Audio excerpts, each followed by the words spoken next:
Hello दोस्तों, स्वागत है आप सभी का मेरे चैनल में। आज मैं आपको इस वीडियो में बताने वाली हूँ कि स्वर्ग जाने का असली हकदार कौन है और नर्क जाने का असली हकदार कौन है। क्या लिखा है शास्त्रों में, कौन सा व्यक्ति स्वर्ग जाएगा और कौन सा नर्क। चलिए जान लेते हैं। इससे पहले यदि आपने मेरे चैनल को सब्सक्राइब नहीं किया तो मेरे चैनल को सब्सक्राइब कर लीजिए, जिससे इसी तरह की वीडियो मैं आपके लिए लाते रहूँ। दोस्तों, स्वर्ग जाने का असली हकदार कौन है और वह कौन सा पाप है जो मनुष्य को नरक के रास्ते में लेकर जाता है। आज एक धार्मिक कथा के माध्यम से हम आपको बताएंगे कि पूजा पाठ, दान धर्म आदि प्रकार के करोड़ों पुण्य करने के बाद भी मनुष्य नरक में क्यों जाता है और अत्यधिक पाप करने पर भी किस पुण्य के लिए मनुष्य को स्वर्ग की प्राप्ति होती है। तो चलिए शुरू करते हैं।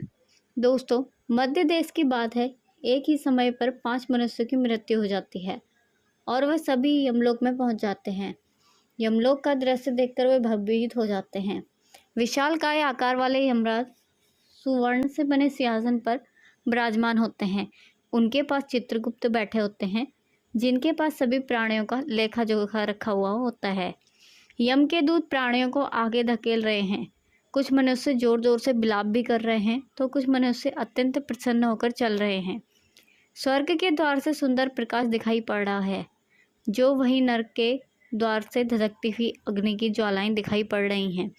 इस भयानक दृश्य को देखकर वे पांचों एक दूसरे से बात करने लगते हैं और अपने अपने पाप के विषय में चर्चा कर रहे होते हैं। उन पांचों में से 4 लोगों ने अपने जीवन में बहुत पाप कर्म किए होते हैं और उन सभी को जान पड़ता है कि अब वे चारों ही नरक में जाने वाले हैं। उन चारों में से एक चोर होता है, दूसरी वैश्या होती है, तीसरा विद्वान पंडित होता है, चौथा राजा का सैनिक होता है तथा पांचवा एक धनवान किसान होता है। वे पांचों अपने अपने कर्म फलों को भुगतने के लिए तैयार होते हैं। एक एक करके सभी पापी और पुण्य आत्माएं आगे चल रही होती हैं। वे चारों एक दूसरे को अपने पाप कर्मों के बारे में बताने लगते हैं। पहला चोर कहता है, भाई मैं तो पक्का नरक में ही जाऊंगा, क्योंकि मैंने बहुत बार चोरी की है, दूसरों का धन लूटा है, दूसरों को तकलीफ भी दी है। लेकिन ऐसा मैंने मजबूरी में किया था। चोरी करके मैं अपने परिवार का पेट पालता था, क्योंकि मुझे कोई काम नहीं देता था। शायद विधाता ने मेरे भाग्य में यही लिखा था, इसलिए मैं ही हम पांचों में सबसे बड़ा पापी हूँ। मेरे पाप से मुझे कभी मुक्ति नहीं मिल सकती, यह मैं जानता हूँ। पता नहीं मुझे अगला जन्म किस पशु का मिलेगा, यमराज मुझे कौन सा दंड देंगे। उसके बाद वह वैश्या बोलती है, भाई हम चारों में से ही सबसे बड़ी पापिनी मैं हूँ। मुझसे बड़ा पाप यहाँ पर किसी ने नहीं किया होगा। वैश्या बोली, जो स्त्री अनेक पुरुषों के साथ संबंध बनाती है उसे नरक में ही डाला जाता है, यह शास्त्र भी कहते हैं, इसलिए मेरा भी नरक में जाना तय है। किंतु मैं शपथ खाकर कहती हूँ, मैंने वह पाप जानबूझकर नहीं किए। जब मैं छोटी उम्र की थी तभी एक दुष्ट व्यक्ति मुझे उठाकर ले गया और जबरदस्ती मुझे वैसा बना दिया। मैंने ना चाहते हुए भी कई पुरुषों से संबंध बनाए हैं।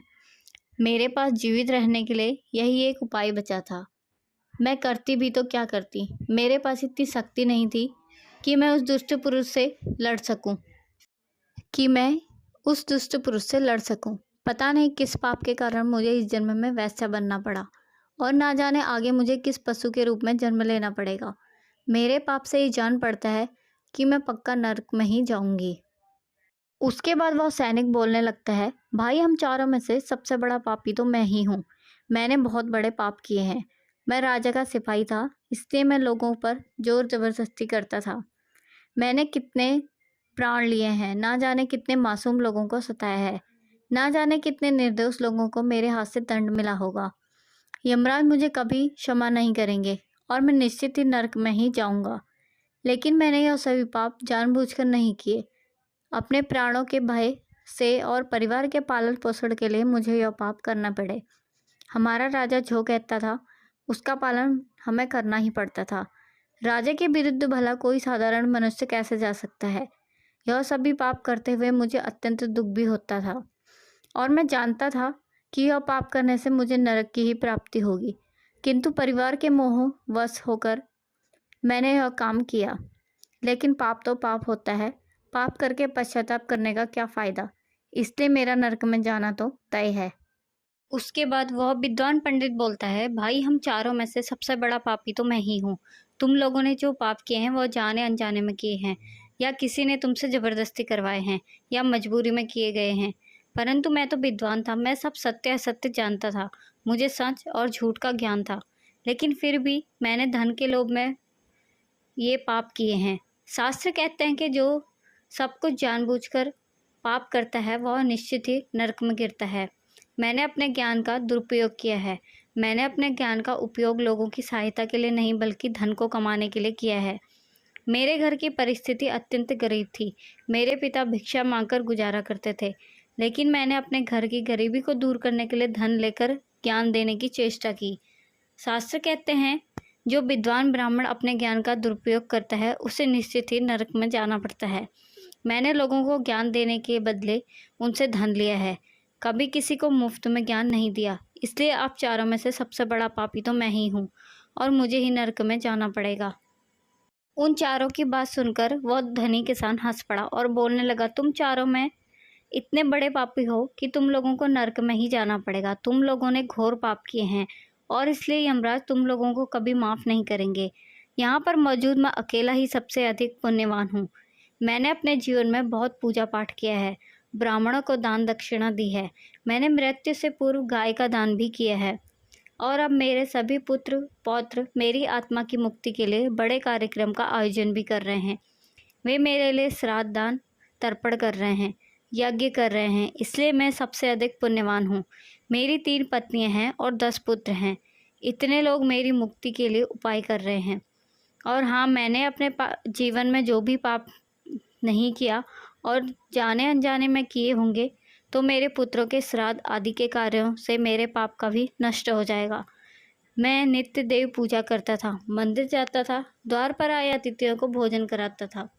इसलिए मुझे विश्वास है कि यमराज मुझे नरक में नहीं डालेंगे और मुझे मोक्ष की प्राप्ति निश्चित ही होगी।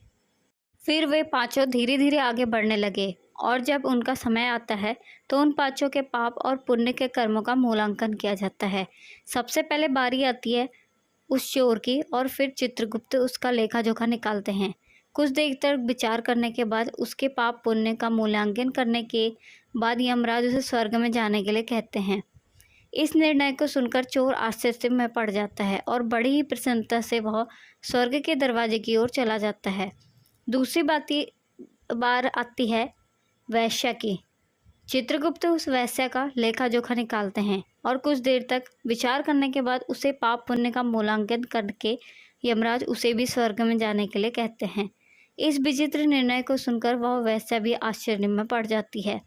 उसे यमराज के निर्णय पर विश्वास नहीं होता और वह बिना कुछ कहे बड़ी ही प्रसन्नता के साथ स्वर्ग के द्वार की ओर जाने लगती है। अब तीसरी बारी आती है उस सिपाही की। चित्रगुप्त उसके भी कर्मों का लेखा जोखा निकालते हैं और कुछ समय विचार करके उसे पाप पुण्य का मूल्यांकन करके यमराज उसे भी स्वर्ग में जाने के लिए कहते हैं। इस निर्णय को सुनकर वह सिपाही भी सोच में पड़ जाता है और बड़ी ही प्रसन्नता के साथ वह स्वर्ग के द्वार की ओर निकल जाता है। फिर चौथी बारी आती है उस विद्वान ब्राह्मण की। चित्रगुप्त उस ब्राह्मण के कार्यों का लेखा जोखा निकालते हैं और कुछ देर तक विचार करते हैं। फिर यमराज उस ब्राह्मण को भी स्वर्ग में जाने के लिए कहते हैं। फिर वह विद्वान ब्राह्मण विचार करता है, मैंने तो पाप किया है, फिर मुझे क्यों स्वर्ग में भेज रहे हैं। फिर वह मन ही मन प्रसन्न होकर स्वर्ग के द्वार की ओर चलने लगता है। उन चारों को स्वर्ग में जाता देख धनवान किसान बहुत दुखी और क्रोधित हो जाता है। वह सोचने लगता है कि यह कैसा न्याय है, इन पापियों को स्वर्ग में जाने का मौका मिल रहा है, फिर मैंने जो पुण्य के काम किए हैं उनका क्या पापी और पुण्यवान एक ही जगह पर डाले जाएंगे तो पुण्य करने का फ़ायदा ही क्या। फिर उस धनवान किसान को यम के दूत जोर से धकेल देते हैं और कहते हैं, अरे पापी तू आगे चल, तुझे नरक में ही डाला जाएगा, यमराज तुझे कभी माफ़ नहीं करेंगे। यह सुनकर धनवान किसान भयभीत हो जाता है और कहने लगता है, मैं तो स्वर्ग में जाऊंगा, मैंने कोई पाप नहीं किया।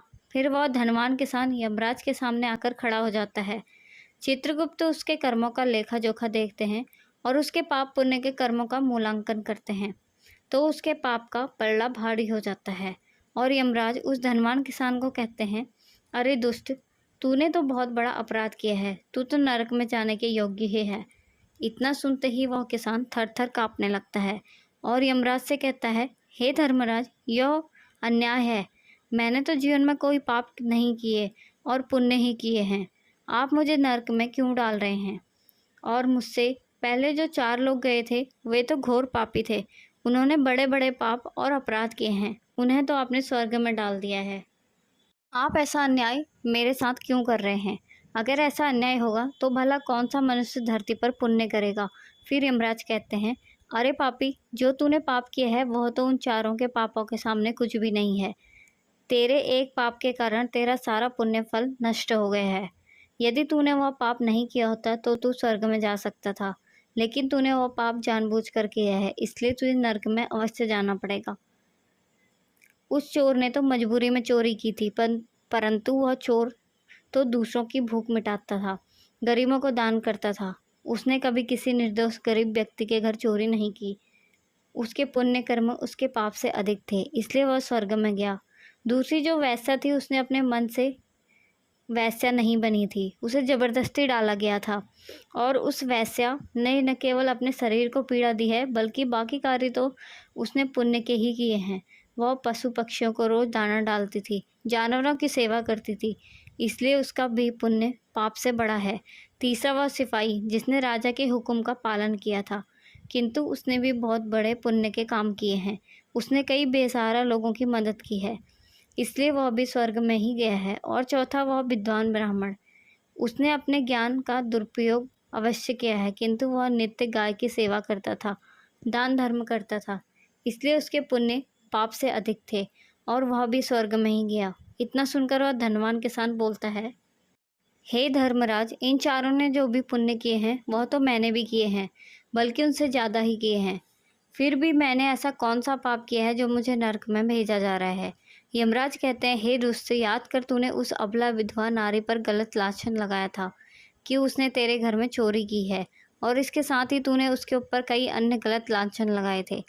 उस व्यभिचारिणी और वेश्या कहकर उसके चरित्र का हनन किया था, और राजा ने उसे सत्य समझकर उस अबला विधवा नारी को मृत्युदंड दे दिया था। हे पापी मनुष्य, ब्रह्म हत्या, चोरी, मदिरापान आदि प्रकार के घोर पापों से भी प्रायश्चित करके मुक्त हो जाता है, किंतु दूसरों को गलत लांछन लगाने पर कोई प्रायश्चित नहीं होता है। जो दूसरों पर गलत आरोप करता है, सत्य जानकर भी दूसरों को झूठ कहकर उनके ऊपर दोष डालता है, वह तो सबसे बड़ा पापी है। उसके द्वारा किए गए सभी पुण्य नष्ट हो जाते हैं। इसलिए तूने जितने भी पाप किए हैं वे सभी उस एक पाप के कारण नष्ट हो गए। फिर यमराज यमदूतों को कहकर उस पापी किसान को नरक ले जाने के लिए कहते हैं, और वह किसान रोता हुआ विलाप करता हुआ नरक के मार्ग पर चलने लगता है। तो दोस्तों, इस प्रकार से धर्मराज ने कहा है, कभी किसी पर गलत आरोप नहीं करना चाहिए। सत्य जानकर भी असत्य का साथ देना नहीं चाहिए। जो दूसरों पर गलत आरोप डालता है उसे यमराज कभी क्षमा नहीं करते। उम्मीद है आपको यह कथा पसंद आई होगी, और इस चैनल को सब्सक्राइब कर लीजिए ताकि मैं इसी प्रकार की कथाएं आपके लिए और भी ला सकूं। अगर आपको मेरी वीडियो पसंद आए तो चैनल को सब्सक्राइब कीजिए और शेयर कीजिए ताकि मैं रोज़ नई नई वीडियो आपके लिए ला सकूं।